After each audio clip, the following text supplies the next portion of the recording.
मास, जिसे पुरुषोत्तम मास के नाम से भी हम जानते हैं, ये ऐसा मास है जिसे स्वयं भगवान श्री कृष्ण ने अपना नाम दिया है।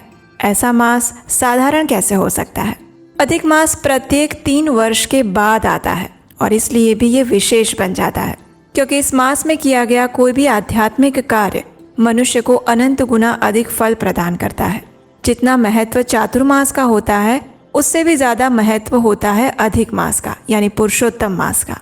और इस बार ये अधिक मास का आरंभ हो रहा है 17 मई 2026 से और ये समाप्त होगा 15 जून 2026 पर। इस बार अधिक मास में ज्येष्ठ मास आ रहा है, यानी कि 2 ज्येष्ठ मास इस बार अधिक मास में आने वाले हैं। लगभग 3 वर्षों के बाद आने वाला ये सुवर्ण अवसर आपकी आध्यात्मिक यात्रा में एक चमत्कारिक मोड़ लेकर आ सकता है, लेकिन तब जब आप उसका सही नियमों के साथ पालन करेंगे। तो चलिए आज हम आपको बताते हैं कि आखिर इस बार आने वाले अधिक मास का पालन करने की शास्त्रोक्त विधि क्या रहेगी, किन नियमों का पालन करना चाहिए और कौन सी चीजों से बचकर रहना चाहिए। और ये सब कुछ शास्त्रोक्त प्रमाणों के साथ, जिसे कोई भी व्यक्ति अपनी परिस्थिति और क्षमता के अनुसार सरलता से पालन कर सकता है। तो चलिए अधिक विलंब किए बिना आरंभ करते हैं आज की हमारी ये स्पेशल वीडियो, पुरुषोत्तम मास व्रत विधि वीडियो। सबसे पहले तो हम ये देखते हैं कि आखिर अधिक मास क्या होता है और इसे पुरुषोत्तम मास क्यों कहा जाता है। तो हमारा वैदिक कैलेंडर चंद्रमा के आवागमन यानी कि उसके चक्र पर निर्धारित रहता है, जो सूर्य के वर्ष से लगभग 11 दिन छोटा होता है।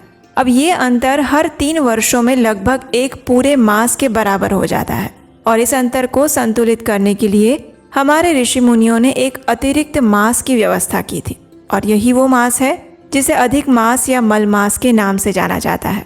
अब ये नाम यानी कि मल मास सुनकर कई लोग सोचते हैं कि ये कोई अशुभ मास होगा, लेकिन ऐसा है नहीं।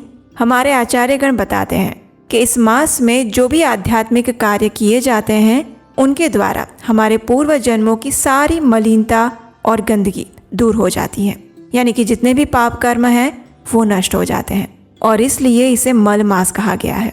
हालांकि कुछ कर्मकांडी विद्वान लोग इसे मल मास इसलिए भी कहते हैं क्योंकि इस मास में उनके भौतिक कर्म कांडों का कोई फल नहीं मिलता है, लेकिन भक्ति का फल अनंत गुना अधिक मिलता है। इसलिए भक्तों के लिए ये पुरुषोत्तम मास यानी कि अधिक मास सबसे अधिक पुण्य फल प्रदान करने वाला मास बताया गया है। पद्म पुराण में इस मास की उत्पत्ति की एक अत्यंत सुंदर कथा आती है। जब 12 मासों में 12 देवताओं को अधिपति नियुक्त किया गया तो ये 13वां मास बिना किसी स्वामी के रह गया। कोई भी देवता इसका अधिपति बनने के लिए तैयार नहीं थे और तब ये दुखी मास स्वयं भगवान श्री विष्णु की शरण में जाता है और उनसे प्रार्थना करते हैं और उनकी पुकार सुनकर भगवान विष्णु अत्यंत करुणा के साथ उन्हें कहते हैं कि आप दुखी मत होइए, मैं स्वयं इस मास का स्वामी बनता हूँ और चूंकि मुझे पुरुषोत्तम कहा जाता है इसलिए अब से ये मास पुरुषोत्तम मास के नाम से जाना जाएगा। और इस प्रकार जो मास सबसे तिरस्कृत था वही सबसे पवित्र बन गया क्योंकि स्वयं भगवान ने इसे अपना लिया था। पद्म पुराण और स्कंद पुराण में इस अधिक मास की अत्यंत महत्वपूर्ण महिमा गाई गई है। इन पुराणों में स्वयं भगवान श्री कृष्ण कहते हैं, पुरुषोत्तम मास का पालन किए बिना कोई भी व्यक्ति शुद्ध भक्तिमय सेवा प्राप्त नहीं कर सकता। जो व्यक्ति इसका नियम और दृढ़ता से पालन करता है उसे मैं हर प्रकार की शक्ति प्रदान करता हूँ। इसका महात्म्य किसी भी दान और तपस्या से भी बड़ा है और इसका पालन करने वाला व्यक्ति निसंदेह मेरे पास, मेरे धाम आध्यात्मिक लोक में प्रवेश करता है। नैमिषारण्य के ऋषि मुनि तो इस पुरुषोत्तम मास को कल्प वृक्ष के समान बताते हैं और कहते हैं कि इसका पालन करने से व्यक्ति कोई भी मनोवांछित फल प्राप्त कर सकता है। दुर्वासा मुनि भी इस मास की महिमा का वर्णन करते हुए कहते हैं कि पुरुषोत्तम मास में पवित्र तीर्थ स्थानों में स्नान मात्र से व्यक्ति पाप रहित हो जाता है। इसके अलावा पद्म पुराण में ये भी कहा गया है कि इस मास के अंदर केवल एक दीपक जलाने का पुण्य भी संपूर्ण वर्ष की आराधना से ज्यादा फलदायी होता है। तो इस बार ज्येष्ठ अधिक मास 17 मई 2026 रविवार के दिन से आरंभ होने वाला है और ये समाप्त होगा 15 जून 2026 सोमवार के दिन। हमारे वैदिक पंचांग के अनुसार इस बार विक्रम संवत 2083 में 2 ज्येष्ठ मास पड़ रहे हैं, एक अधिक ज्येष्ठ और एक सामान्य ज्येष्ठ, जो इस वर्ष को पंचांग और खगोलीय दृष्टि से और भी विशेष बना देते हैं। इस अधिक मास में पुरुषोत्तम पूर्णिमा 31 मई 2026 रविवार के दिन आने वाली है और ये संपूर्ण मास का सबसे शक्तिशाली दिन माना जाएगा, क्योंकि इस दिन भगवान विष्णु की आध्यात्मिक शक्ति अपनी चरम सीमा पर होती है। उनकी पूजा आराधना करने से वे अत्यंत अधिक पुण्य फल प्रदान करते हैं। मनोवांछित हर मनोकामनाएं पूर्ण होती हैं। इस दिन विशेष पूजा, दान और जप करने से उसका अनंत गुना अक्षय फल प्राप्त है। तो वो एक संकल्प ले सकते हैं कि इस अधिक मास के अंदर वो प्रतिदिन उपवास का पालन करेंगे या फिर दिन में सिर्फ एक बार भोजन करेंगे। कई भक्त दिन में एक बार भोजन करने का संकल्प लेते हैं। कई भक्त सिर्फ फल के ऊपर इस संपूर्ण मास को धारण करते हैं। तो आप अपनी क्षमता अनुसार किसी न किसी प्रकार से, अगर संभव है तो उपवास का पालन इस मास में कर सकते हैं। अगर आप संपूर्ण मास उपवास करने में सक्षम नहीं हैं, तो कम से कम इस मास में आने वाली 2 एकादशी तिथि पर व्रत और उपवास अवश्य रखना चाहिए। इसके अलावा आप इस अधिक मास में आने वाले प्रदोष व्रत का पालन कर सकते हैं। पूर्णिमा का उपवास रख सकते हैं।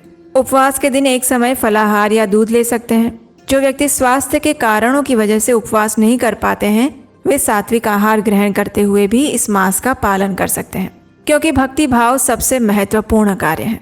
लेकिन कम से कम प्रयास करें कि इस अधिक मास के अंदर बाहर के बने हुए जंक फूड ना खाएं। घर में बनाया हुआ, भगवान को अर्पित किया हुआ सात्विक आहार ही प्रसाद रूप में ग्रहण करें और परिवारजनों को भी वही खिलाएं। आप भगवान के लिए नए नए रेसिपीज घर पर बना सकते हैं। उन्हें भगवान को भोग लगा सकते हैं, बच्चों को खिला सकते हैं, परिवार में प्रसाद रूप में दे सकते हैं। लेकिन प्रयास करें, अपनी मानसिक चेतना को अगर शुद्ध बनाए रखना चाहते हैं तो इस मास के अंदर अपने खान पान पर विशेष ध्यान दें। कम से कम इतना तो कर ही सकते हैं। 10वां कार्य जो आपको इस मास में करना है वो है संकल्प लेना। यानी पुरुषोत्तम मास के पहले दिन 17 मई 2026 रविवार के दिन सुबह सुबह प्रातः काल में स्नान करने के बाद, स्वच्छ होने के बाद भगवान श्री कृष्ण या भगवान हरि के सामने जाइए।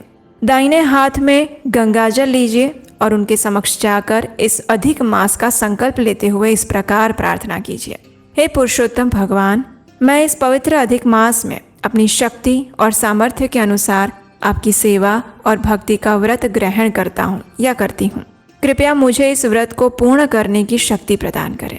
इस प्रकार संकल्प लेकर जल भगवान को अर्पित कर दें और इस मास के अंतिम दिन 15 जून 2026 को इस अधिक मास का उद्यापन करें।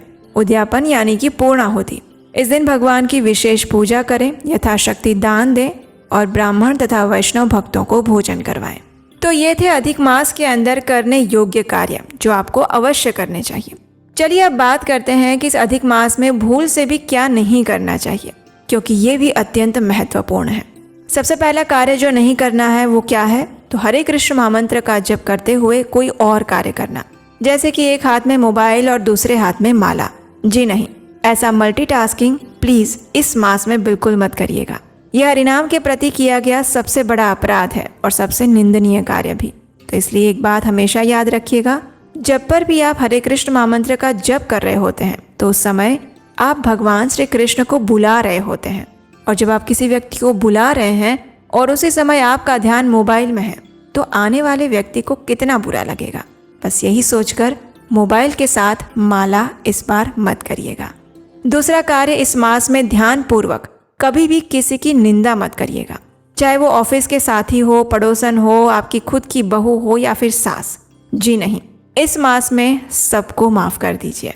और जब भी किसी के बारे में गलत विचार आए, भगवान श्री कृष्ण के सुंदर कमल के समान मुख को याद कर लीजिए, क्योंकि पद्म पुराण में चेतावनी दी गई है। इस मास में किसी भी भक्त, शास्त्र, ब्राह्मण, गौ, संत या पुरुषोत्तम व्रत का पालन करने वाले किसी भी व्यक्ति की निंदा करने से व्यक्ति का संपूर्ण पुण्य फल नष्ट हो जाता है। तो इसलिए इस मास के अंदर सत्य बोलने का विशेष संकल्प लें और किसी की भी पर निंदा करने से बचें। तीसरा कार्य जो आपको नहीं करना है वो है गुस्सा। अगर आपको बहुत ज़्यादा गुस्सा आता है, बात बात पर आता है और हर किसी पर आता है और विशेषकर अपने बच्चों पर आता है, तो थोड़ा संभल जाइएगा। इस मास के अंदर अपने क्रोध को घटाकर 0 पर लाने की कोशिश कीजिए और दिल से प्रयास करेंगे तो ज़रूर हो पाएगा। चौथा, इस मास में अगर संभव है तो संपूर्ण ब्रह्मचर्य व्रत का पालन कीजिए, क्योंकि ब्रह्मचर्य का पालन करने से व्यक्ति के अंदर विशेष आध्यात्मिक शक्ति का संचार होता है और उसका तेज आपके चेहरे पर झलकता है। बिना किसी क्रीम के, बिना किसी सनस्क्रीन के। 5वां कार्य जो आपको नहीं करना है, जो कि थोड़ा सा मुश्किल भी है, और वो है अपने मोबाइल का, अपने टीवी का कम से कम उपयोग कीजिएगा। और वो सारे अनावश्यक TV serials, comedy, reality shows, ये सब कुछ कम से कम 1 महीने के लिए बंद कर दीजिए प्लीज़, क्योंकि वो आपकी मानसिक चेतना को खराब करते हैं, दूषित करते हैं। आपके सारे व्रत और संकल्पों के ऊपर वो पानी फेर देते हैं। तो चाहे आपका कोई भी फेवरेट टीवी सीरियल क्यों छूट ना जाए, अगर ये अधिक मास छूट जाएगा तो आने वाले 3 साल के बाद आएगा। तो आप देख लीजिए आप किसे पसंद करना चाहते हैं। 6ठा कार्य जो नहीं करना है इस मास में, वो है किसी भी प्रकार के शुभ भौतिक कार्य, जैसे कि विवाह, सगाई, गृह प्रवेश, मुंडन, यज्ञोपवीत, नामकरण, ये सब करने से प्रयास करके बचिए।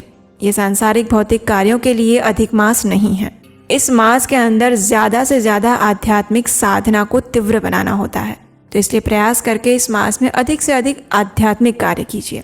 जो भी ज़रूरी दैनिक के कार्य हैं उसे आप समाप्त कीजिए, लेकिन अपने मन को एकाग्र करके ज़्यादा से ज़्यादा आध्यात्मिक कार्यों पर ध्यान केंद्रित कीजिए।